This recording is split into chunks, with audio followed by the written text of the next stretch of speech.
everybody, I'm Bree the Plant Lady, and today, in between rain showers, I'm gonna go ahead and get the wave planted yet again with a bunch of cool season veggies. These are leftover from the plant your own cool season veggie bag that we did at the fall open garden.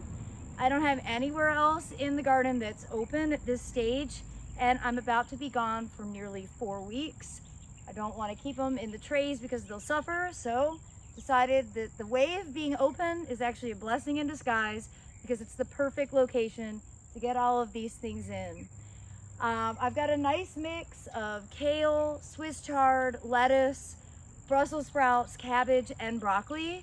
And as you can see, we've just kind of put them scattered so that there won't be a block of one thing. It's going to be nicely integrated. And I'm going to really heavily fertilize with Garden Tone.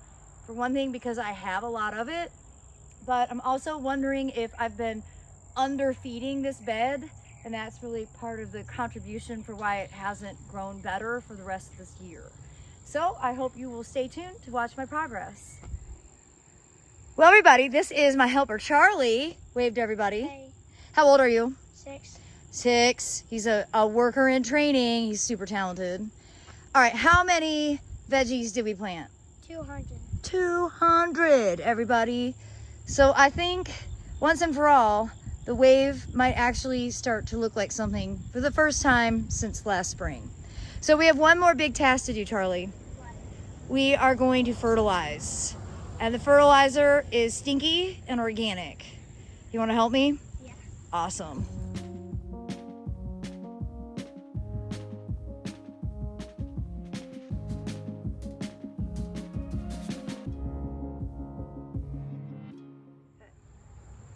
All right, so the final step for this planting is to go ahead and get my Orbit motion irrigation sensor installed.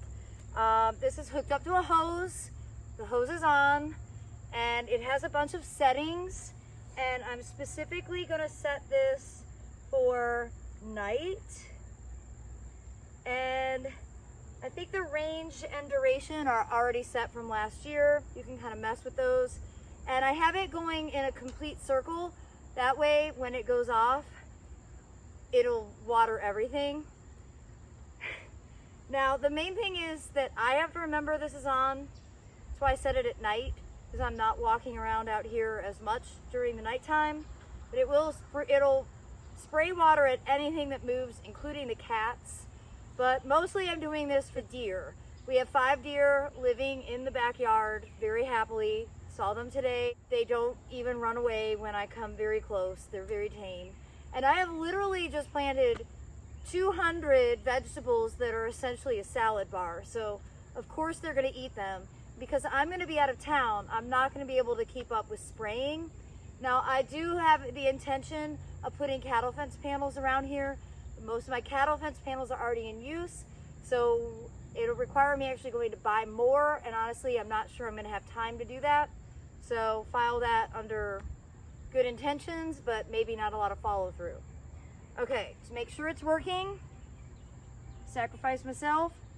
I'm gonna hit it to always, and then, yep, it works. All right, everybody. And you can see it shoots nice and far. It's actually a great way to irrigate the bed, and that's for as long as it runs. So I'm going to go ahead and put it back on night. That way, see, it's still daylight. It doesn't go off when it's set on nighttime. It's only at darkness that it'll run.